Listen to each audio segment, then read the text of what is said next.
사랑하는 성도 여러분, 오늘 고난주간 새벽 기도의 넷째 날에 나오신 우리 모든 성도님들을 사랑하고 축복합니다. 우리는 고난주간의 십자가 길을 묵상하고 있는데요, 이 십자가의 길은 죽기까지 자기 자신을 포기하면서 우리에게 허락하신 그런 사랑의 순종의 길이었음을 우리가 보았습니다. 그리고 이 십자가의 길은 우리의 죄악을 씻기 위하여 가장 낮은 자리로 오신 그 자신의 모든 것을 내어놓으시고 낮아지신 그 낮아지심의 길이었습니다. 그리고 또한 십자가의 길은 우리가 감당해야 될, 우리가 받아야 될 이 죄의 값을 대신 치르시고 우리를 회복시키신, 나음을 입게 하신 그러한 고통의 길이었음을 우리가 보았습니다. 이제 네 번째 시간입니다. 이 네 번째 날 아침에 우리가 함께 묵상하고 함께 깨달아야 될 이 십자가의 길이 어떠한 길입니까? 오늘 우리가 마주한 이 십자가, 오늘 우리가 본 이 본문에 본 이 십자가의 장면은 단순한 고통과 형벌이 아니라 이 십자가의 길은 그거보다 더 깊은 용서라는 하나님의 심장이 터져 나오는 그러한 순간인 것입니다. 사랑하는 성도 여러분, 오늘 본문을 보면 예수님이 지금 이제 십자가에 달려 계십니다. 살이 찢기시고 피가 흐르고 주변에는 조롱과 멸시가 가득합니다. 그 누구도 그분을 동정하지 않고 오히려 모든 옷을 벗기고 그분을 조롱하며 희롱하고 있습니다. 주님은 수치와 분노로 가득한 그런 끔찍한 시간을 보내고 계십니다. 그런데 그 자리에서 예수님의 입에서 나온 그 첫마디는 우리가 당연히 가질 수 있는 그 본성과는 너무나도 다른 것이었습니다. 아버지, 저들을 사하여 주시옵소서. 아버지, 저들을 사하여 주시옵소서. 이것이 십자가의 길이고 네 번째 걸음입니다. 조롱 속에서도 용서를 흘려보내신 그 길인 것입니다. 사랑하는 성도 여러분, 주님이 십자가 위에서 하나님 앞에 올려드렸던 그 첫 번째 기도는 아버지, 저들을 사하여 주옵소서, 이 기도였습니다. 이 말은 단순히 그들을 변호하는 말이 아닙니다. 이 말은 저들의 죄를 용서하여 주시옵소서, 저들의 이 죄의 결과로부터 그들을 자유롭게 하여 주시옵소서. 그들이 죄를 짓는 것은 분명한 것인데 죄 없는 예수님은 그들의 욕망이 예수님을 십자가에 못 박아 죽이고 있는데, 그러나 주님은 그들의 행위를 정죄하지 않으시고 그들을 위한 기도를 시작하셨습니다. 사랑하는 성도 여러분, 십자가는 어떻게 보면 가장 인간적인 이 복수의 자리가 될 수 있지만, 그러나 주님은 그 자리를 용서와 중보의 자리로 바꾸고 계십니다. 예수님이 말씀하셨습니다. 자기들이 하는 것을 알지 못함이니이다. 사실 그들이 지금 예수님을 십자가에 못 박는 일이 어떠한 일인지를 그들은 알지 못했습니다. 그들은 영적으로 무지했습니다. 메시아를 인식하지 못하고 자신들이 짓는 이 죄의 깊이가 얼마나 깊은지를 깨닫지 못하는 그런 상태였습니다. 그렇게 그들의 무지는 분명히 죄였지만 예수님은 그들의 그런 무지까지도 긍휼로 덮고 계십니다. 이 말씀은 예수님이 십자가에 못 박히신 가장 그 첫 순간에 하신 그러한 기도입니다. 예수님의 고난 장면 속에서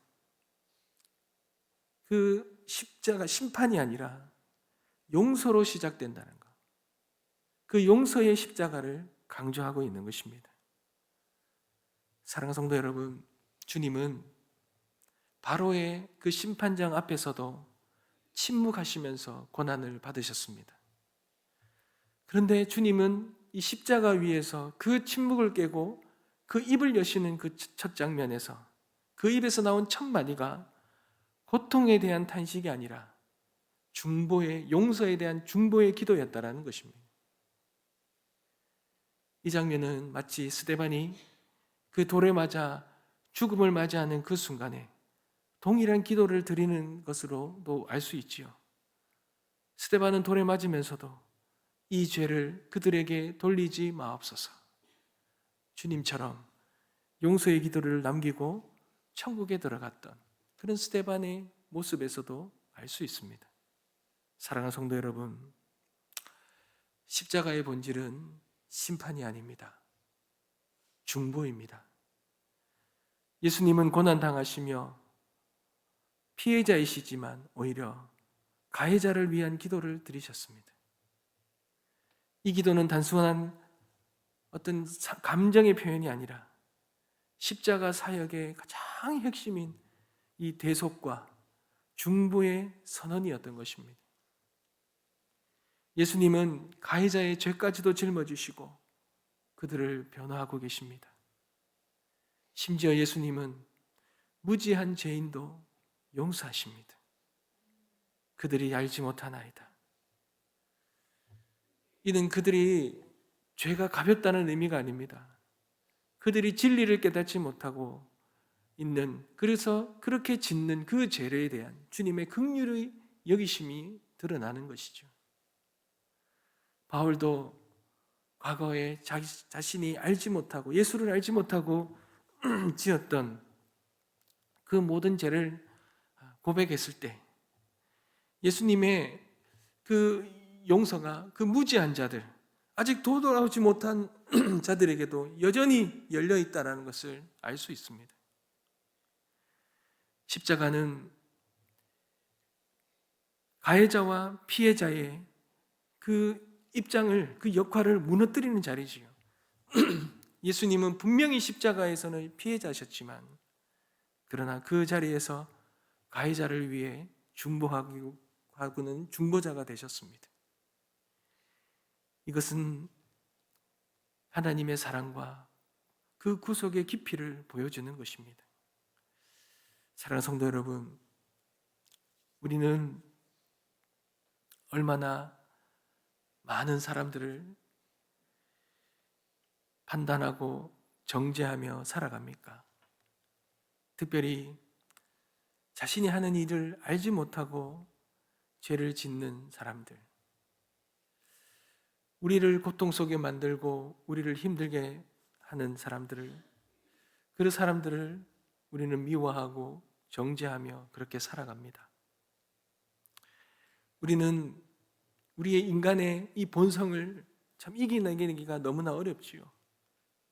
우리를 아프게 하고 고통스럽게 하는 자들을 우리는 당연히 미워하고 판단하고 정죄하는 것이 너무나도 쉽지 않습니까? 그런데 오늘 주님은 십자가 위에서 저들을 사하여 주시옵소서, 저들의 무지를 용서해 달라는 그 기도의 이 내용을 보면서 우리의 마음이 얼마나 무거운지 모릅니다.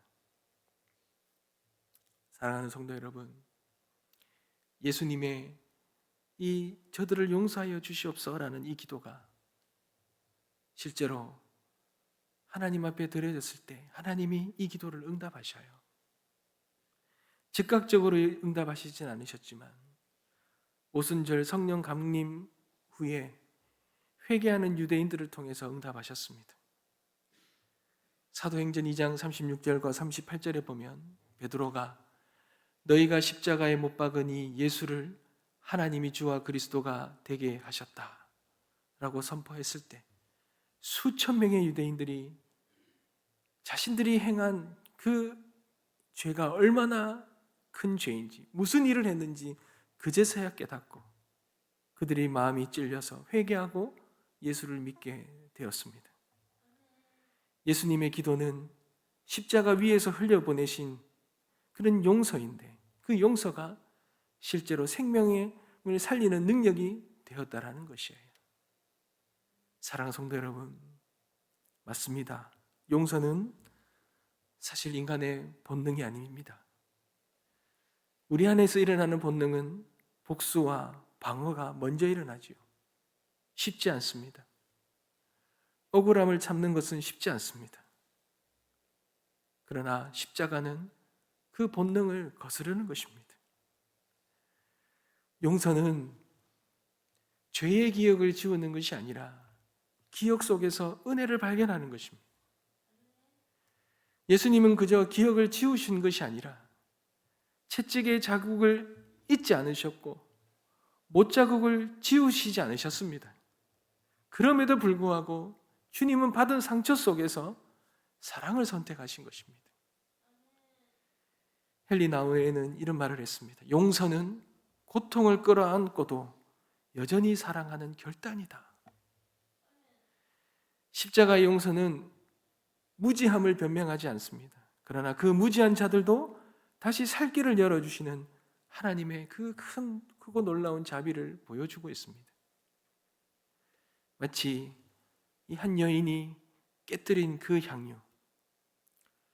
향유는 그 여인의 전부였지 않습니까? 예수님도 자신의 몸을 깨뜨리고 몸을 찢으면서 그 향기로운 하늘의 향기를 흘려보내셨습니다. 찢기지 않으면 향이 나지 않습니다. 깨뜨리지 않으면 향이 나지 않습니다. 우리는 용서할 수 없다고 할 때 주님은 내가 찢어지면 흘려보낼 수 있다라고 말씀하고 계십니다. 사랑하는 성도 여러분, 우리가 십자가를 묵상하는 이 고난의 시간 속에서 우리는 오늘 주님께서 그 십자가 위에서 그들을 용서하신 그 기도를 올려드리는 이 장면에서 우리의 모습을 돌아보길 원합니다. 나는 내가 상처 줄 때도 있지 않습니까? 그러나 또한 나는 상처받을 때도 있습니다. 그럴 때 여러분, 우리는 어떠한 기도를 드립니까? 혹시 나는 아직도 용서하지 못한 그 이름을 마음에 품고 있습니까? 나는 나를 찢기도록 허락하신 하나님 앞에서 무엇을 흘려보내고 있습니까? 용서는 감정이 아닙니다. 용서는 결단입니다. 은혜의 체험에서 시작되는 그러한 행위입니다. 용서는 과거를 잊는 것이 아니라 과거를 은혜로 덮는 것이고 미래로 다시 살아내는 것입니다. 그 가운데 그 모든 것들을 가능하게 하는 것이 바로 이 십자가입니다. 이 십자가가 열쇠입니다. 내가 용서받은 자이기에 이제는 용서를 흘려보내는 자로 살아갈 수 있는 것입니다. 사랑하는 성도 여러분, 십자가는 고통의 자리였습니다. 그러나 그 자리는 또한 용서의 강물이 흐르는 복음의 자리가 되었습니다. 주님이 십자가 위에서 다 이루었다라고 말씀하셨지요. 이 다 이루었다 하심 속에는 나의 죄를 용서하신 그분의 피가 있었던 것입니다. 우리는 매일 십자가를 묵상한다고 하면서 얼마나 용서 없이, 자비 없이 분노와 원망으로 살아가고 있었는지 이 시간에 우리는 돌아보면서 주님께서 그 조롱 속에서 용서를 흘려보내셨던 그 사랑의 십자가, 그 사랑의 십자가를 우리도 따라 걷는 은혜가 있게 되시게 주님의 이름으로 축복합니다. 말씀을 맺겠습니다. 사랑하는 성도 여러분, 우리의 죄가 용서받을 수 있었던 것은 그리스도께서 참으셨기 때문입니다. 하나님이 그분의 사람의 몸을 입고 세상에 오신 것은 한없는 낮아지심이지 않습니까? 죄인 취급받으면서 고난을 겪는 그분께도 괴로운 일이었습니다. 그러나 예수님께서는 그 모든 것을 참으셨습니다. 당신이 참으심으로 우리와 하나님의 관계가 회복되었습니다. 믿음의 주여 또 온전케 하시는 이인 예수를 바라보자. 그는 그 앞에 있는 기쁨을 위하여 십자가를 참으사 부끄러움을 개의치 아니하시더니 하나님 보좌 우편에 앉으셨느니라. 우리는 오늘 이 시간 예수 그리스도를 본받아야 할 것입니다. 그분이 참으셨던 것처럼 우리도 참아야 합니다. 신앙의 깊이는 사랑의 깊이입니다. 많이 사랑하는 사람이 더 많이 인내하고, 덜 사랑하는 사람은 관계를 더 쉽게 깹니다. 사람이 보기에는 오래 참는 사람이 못난 자 같으나 하나님 보시기에는 오래 참는 사람이 귀합니다.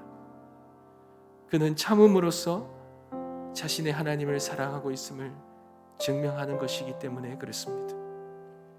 그리스도께서는 우리 같은 죄인을 받아주셨습니다.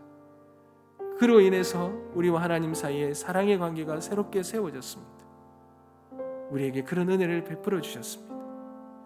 그러니 모두 하나님이 죄인된 우리를 오래 참은 것처럼 우리도 다른 사람들을